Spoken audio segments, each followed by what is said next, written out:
Buenas noches y bienvenido. Nuestro invitado, José Luis Osuna, es doctor en Ciencias Económicas, profesor de la Facultad de Ciencias Económicas y Ciencias del Trabajo de la Universidad de Sevilla. Pero aunque esto no sea de su cuerda, le voy a preguntar también, porque la actualidad manda, ¿qué opinión tiene, qué le ha parecido, en 3 palabras, el juicio de Isabel Pantoja? A mí el juicio no me parece ni bien ni mal. A mí lo que me preocupa es recuperar el dinero, como dijo uno de los compañeros de la sala. O sea, recuperar el dinero. Sí, a ver es lo si que le preocupa. los ciudadanos de Marbella pueden recuperar el terrible desfalco que han sufrido. Muy bien. Pues vamos a ver qué opinan en la calle los andaluces sobre cómo crear empleo en este país.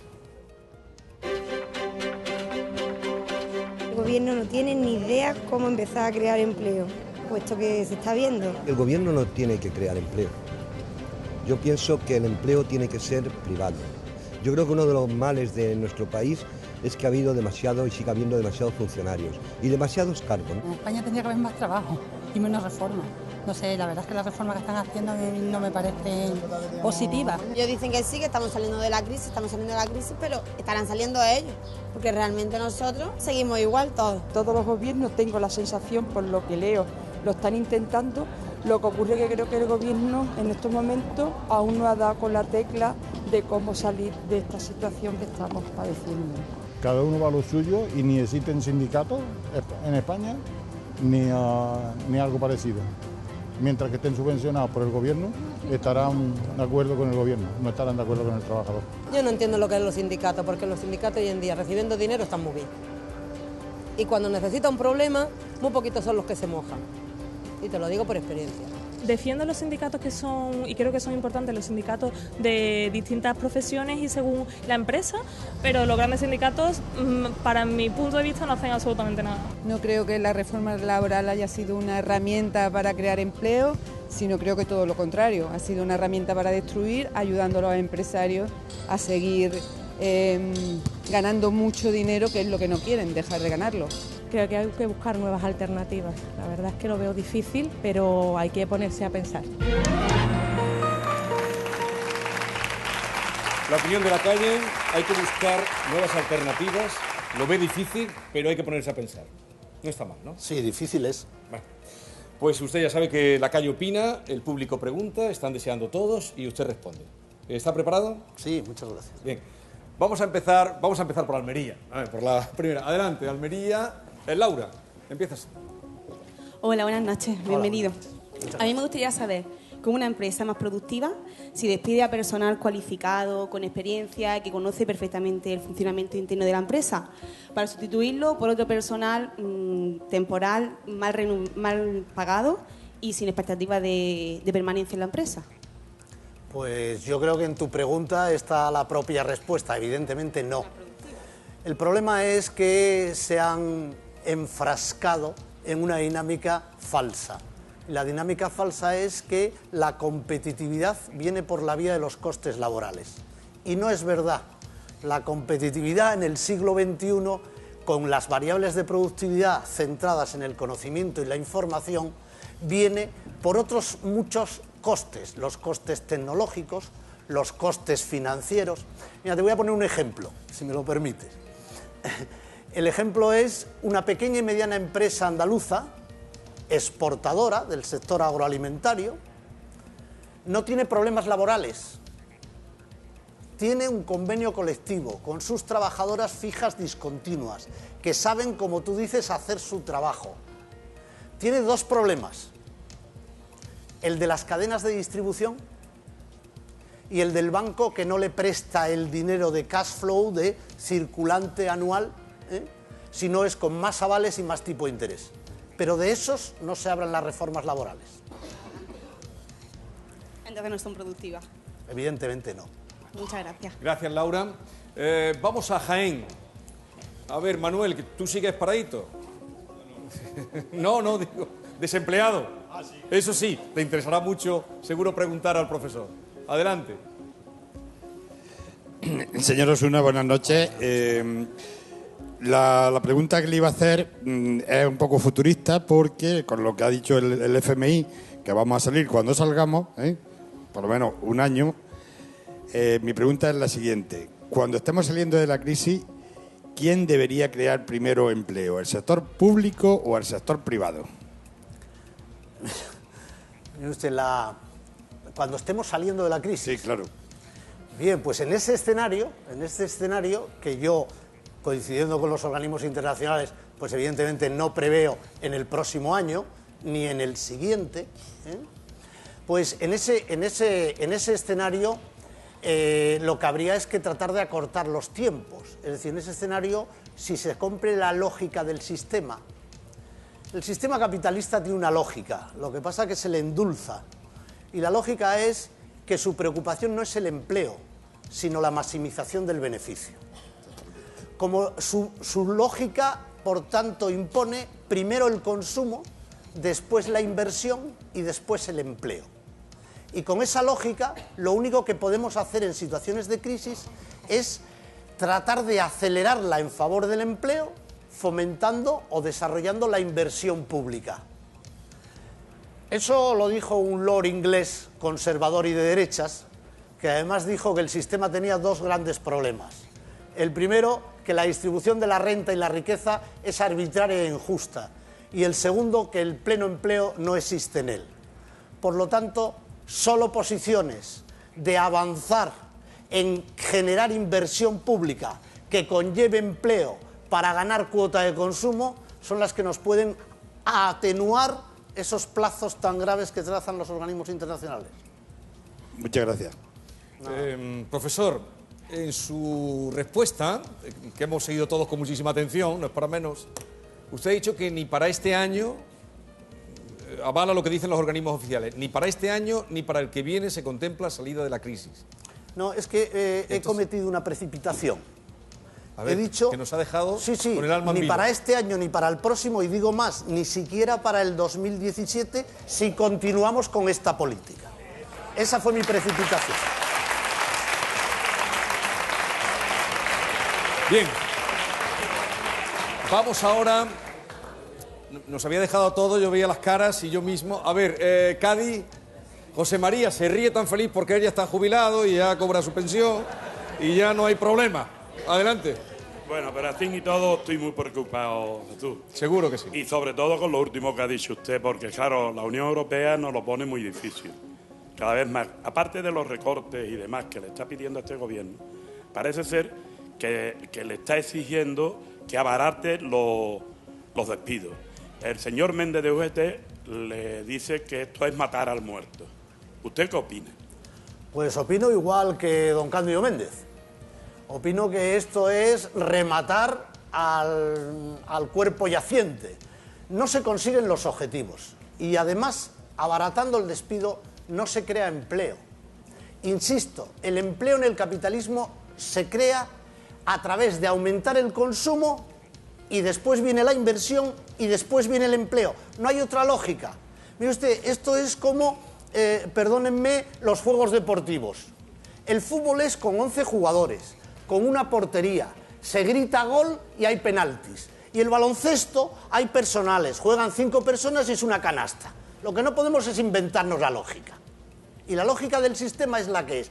Mire, si usted fuese fabricante, perdóneme la expresión, buscando en nuestro pasado de Adam Smith, un pensador, un economista antiguo, si usted tuviese una fábrica de alfileres y usted no vendiese las alfileres, ¿usted contrataría a alguien?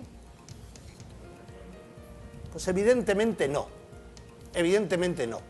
Se crea empleo cuando hay consumo. Luego que nuestros gobiernos empiecen a valorar cuándo van a tratar de dinamizar el consumo. Y el consumo no se dinamiza con políticas de ajuste, de corte absolutamente radical neoliberal, que solo nos conducen a una cosa, y es así, a una hoja de ruta que tiene Bruselas y Frankfurt muy bien trazada, que es reducir la renta disponible de las unidades familiares de los países mediterráneos en un 40% y disponer de una mano de obra abundante, barata, no conflictiva, entregada y cualificada para cuando ellos recuperen su ritmo de crecimiento fuerte.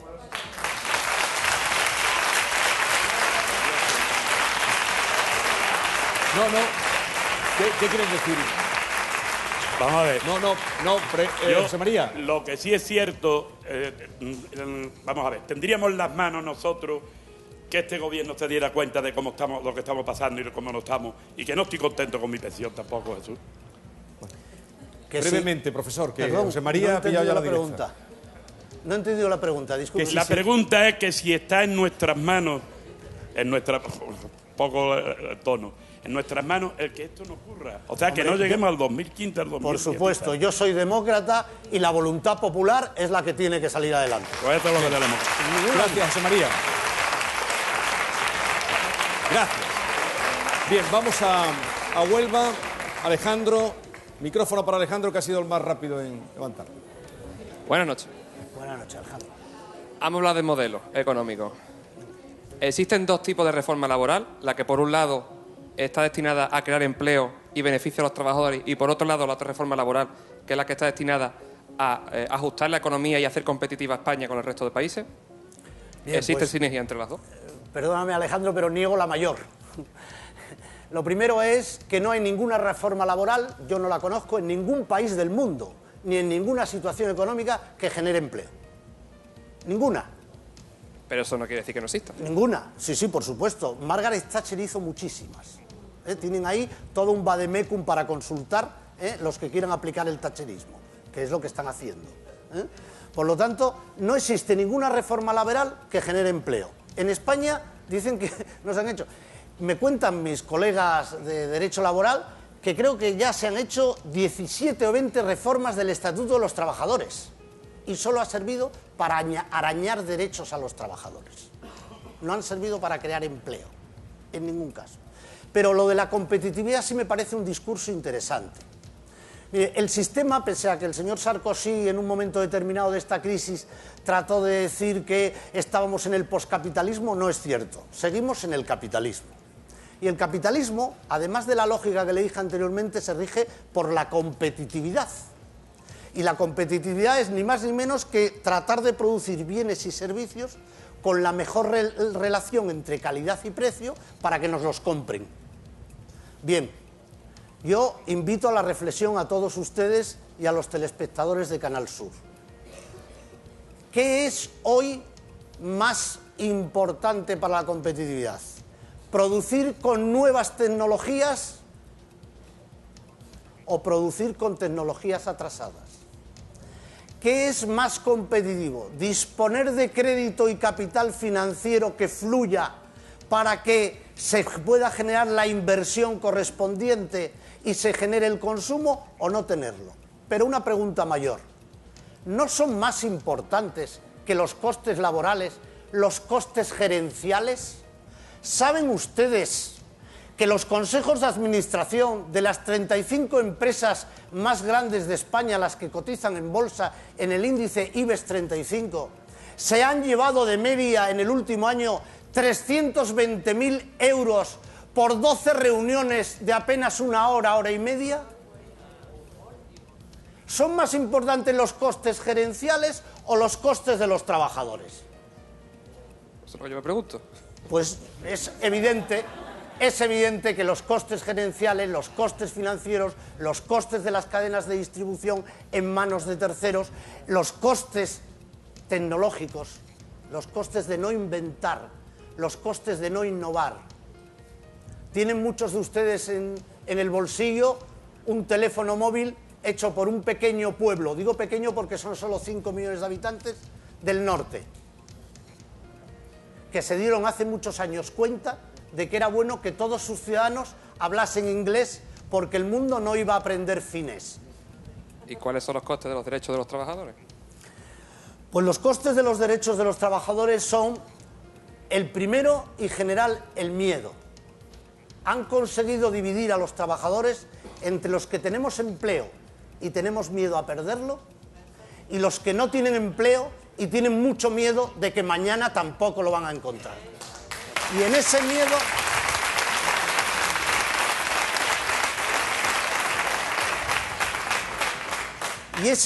como decía el querido y admirado profesor José Luis San Pedro, ese miedo es el gran drama para la democracia y ese miedo es el gran problema de la clase obrera. Eso es lo peor. Estamos poniendo en riesgo la democracia, porque no estamos ante una crisis económica, estamos ante una crisis política. Ese es el drama. Traen ustedes a economistas y nosotros no tenemos la solución. O la que tenemos es política, desde la política económica. Pero estamos aprendiendo mucho, profesor, con los economistas que vienen por aquí. Estamos aprendiendo mucho. A ver, vamos a Málaga. Álvaro, adelante. Higinio, tú ya has preguntado. Buenas noches, señor Osuna. Buenas noches. ¿Cree usted que el Gobierno, en vez de endurecer las políticas sociales en materias de pensiones como las ha endurecido, debería crear más empleo para mayores de 40 años y parados de larga duración que están tan excluidos del mercado laboral? Evidentemente, yo no voy a optar entre lo uno y lo otro. Yo creo que el Gobierno debería exigir, donde tiene que exigirlo, un cambio de política. Creo que debería favorecer un gran consenso político, económico y social en el país. Creo que debería plantarse ante el eje Londres-Frankfurt. Y en esa tesitura me alegra mucho que me pregunte por las pensiones, porque es un tema en el que estamos viviendo la gran mentira. Dice el Roto, un conocido humorista gráfico de un diario nacional, que se nos llama a los economistas para justificar o explicar o hacer de la necesidad de lo inconfesable, de lo intratable. Y el tema de las pensiones es exactamente así. Tiene razón el Roto. Mire usted, nos anuncian que hay que reformar las pensiones. Yo no sé qué pasará mañana en el Consejo de Ministros, pero a lo mejor mañana ya lo tenemos ahí. Y es falso de toda falsedad. Nos hacen los cálculos, y ya la mayoría de nosotros hasta nos los creemos, de que en el año de María Castaña, en un momento fue en el año 2010, como ya pasó, ahora dicen que en el 2025. Pues en un año determinado no va a haber tantos cotizantes como beneficiarios de las pensiones. Y por tanto no vamos a poder pagarlas. Eso es falso de toda falsedad. Primero falsea el principio democrático. Un pueblo libre, un pueblo democráticamente avanzado, puede y debe decidir si construir un aeropuerto para que no haya aviones o aumentar su fondo de pensiones para que sus mayores...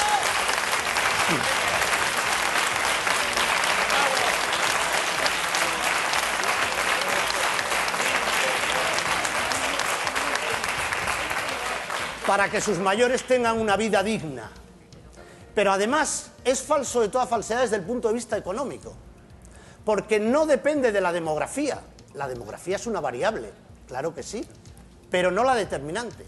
La determinante es la tarta, es decir, la producción, es decir, la renta nacional de todos los españoles, eso que conocen como el PIB. Si crece el PIB, si en el 2025 estamos creciendo a ritmos del 3,5, el 4%, no tendremos problemas para pagar las pensiones. ¿O es que creen ellos, no yo, Jesús, que vamos a seguir en crisis en el 2025? Pues que lo digan, para situarnos. Si creen que en el 2025 vamos a estar en crisis, que lo digan. Y si no, que atiendan a una cosa muy sencilla. El reparto de la tarta, el reparto del PIB, ha hecho que en el año 2006 y 2007, por primera vez nuestro país tenga superávit en la caja de la Seguridad Social. Y ha hecho más, ha hecho que el presidente Zapatero estableciese un fondo de reserva para la garantía de las pensiones que está ahora en 63.000 millones de euros y que, paradojas del destino, se dedica a ser invertido en deuda pública nuestra, y cuando la prima de riesgo sube, más gana el fondo de pensiones nuestro. Ganó el año pasado 3.500 millones de euros en tipos de interés. Por lo tanto, ¿qué es esa milonga de que no vamos a poder pagar las pensiones? Muchas gracias. Seguimos. Vamos a Granada. A ver, Miguel. Tenga. Aquí tiene un poco de agua. No se preocupe. Gracias, muy bien. Estamos en familia. Pida cuando lo necesite. Y ahí le presento a Miguel desde Granada. Buenas noches, señor Osuna. Yo quería hacerle la siguiente propuesta o para que usted me diga más o menos si puede ser válida. Se trata de, para reducir la tasa de desempleo, de juntar gobierno, empresarios, sindicatos y obreros, y juntarlos con un fin común y único de quitar, o sea, de salir del desempleo, no, de crear empleo, con un único objetivo de crear empleo, y no estar mirando intereses particulares ni partidistas. Yo estoy absolutamente de acuerdo, lo he dicho antes, pero además le voy a decir más. Estamos en un momento que si hubiese sido hace un año y medio o dos, no le hubiese contestado con tanta rotundidad. Pero ahora, como decía, es tiempo de política. Y es tiempo de política porque lo que necesitamos es tiempo.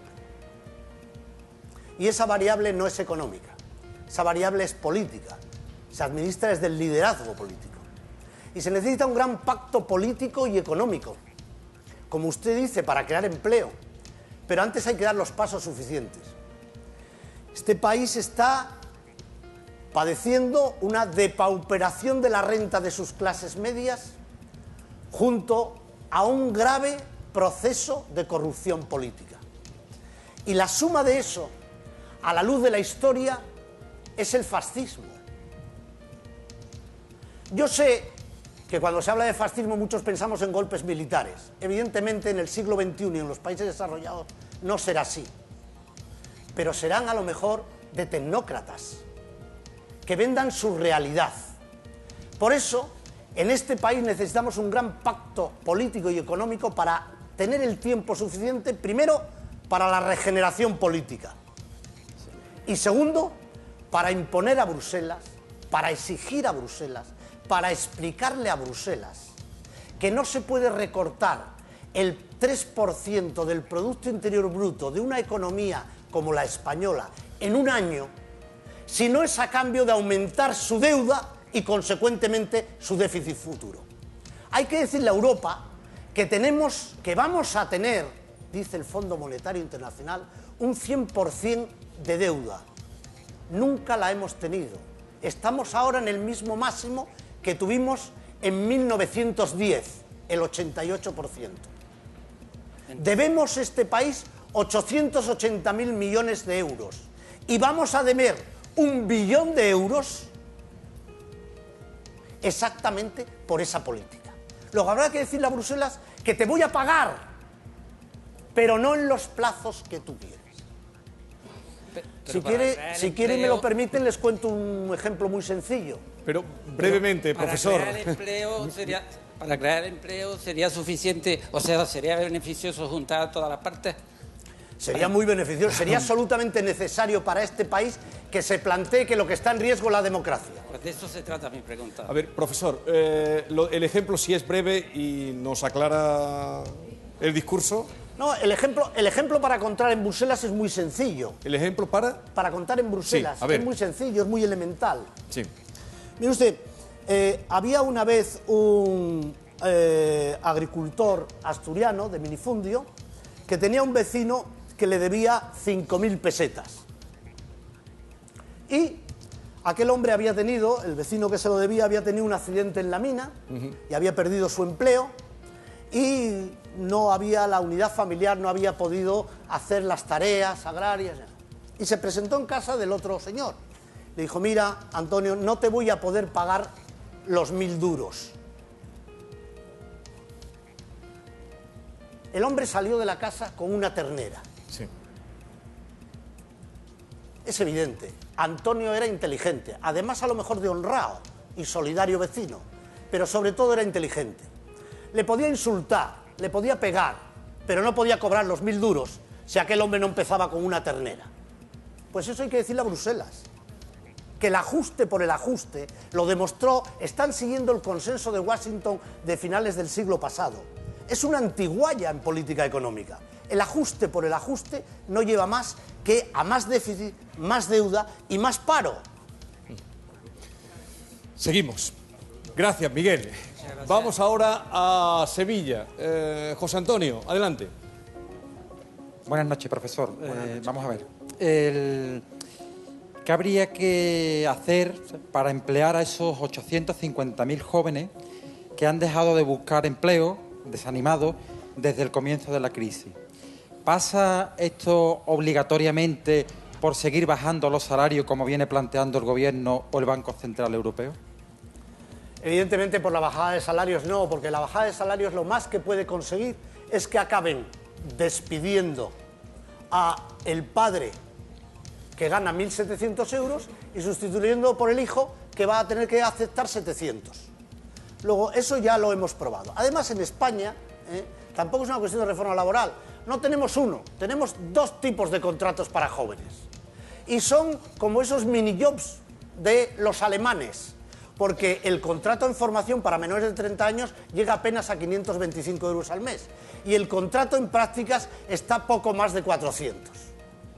Pero además he de decir que la salida no puede ser el mini jobs alemán, porque no tenemos la política social que tienen los alemanes. Se dice, es que el joven alemán con 400 euros vive con Alicia en el País de las Maravillas. No, mire usted, es que además tiene muy bajas tasas de matrícula para su formación. Es que además tiene una vivienda muy favorable y ventajosa. Es que además tiene subvencionado el transporte. Claro, así sí, así a lo mejor con 400 sí. Si además con tasa universitaria pagas la mitad en el gimnasio privado, pues claro que se puede ser joven en Alemania, pero no en Andalucía, no en España. Gracias, José Antonio. Muy bien, gracias. Vamos a ver qué dicen las redes sociales, que atiende Mar Barrera, por favor. ¿Qué cuentan? Buenas noches, catedrático. Me han sugerido nuestros amigos de las redes una frase para su debate de Julio Cortázar, que dice: nada está perdido si se tiene el valor de proclamar que todo está perdido y hay que empezar de nuevo. Muchos de los seguidores de Pido la Palabra en Internet están convencidos de que el Gobierno no sabe cómo crear empleo. De todas las preguntas, que han sido muchas, que nos han llegado para usted, hemos seleccionado 3. La primera: ¿qué podemos fabricar más barato que los chinos y con mejor calidad que los productos alemanes? Pues mire usted, el trasplante multiórganos. Es decir, ¿usted sabe que en los hospitales andaluces le pueden hacer un trasplante multiórganos y en Alemania no? Eso es conocimiento, eso es exportar para el siglo XXI, eso es una forma de hacer. Y eso, en el mundo donde las variables de productividad son el conocimiento y la información, se vende. Los chinos tampoco. Segunda pregunta. ¿Puede crearse empleo sin una bajada efectiva del IVA? Porque con la subida lo único que se ha conseguido es frenar el movimiento económico, según nuestro amigo de la red. Profesor, un momento, son las 11:25 de la noche. Le voy a dar un tiempo para que se piense esa pregunta y volvemos enseguida con todos ustedes respondiendo a esta pregunta y a las que están por llegar. ¿Somos los españoles felices? ¿Qué cosas nos proporcionan más felicidad? ¿Podremos vivir felizmente después de la crisis? ¿Tiene dudas psicológicas que quiera resolver? ¿Algún problema emocional que solventar? Nuestra psicóloga de guardia, Arantxa Coca, contesta todas las preguntas. Hoy en Pido la Palabra.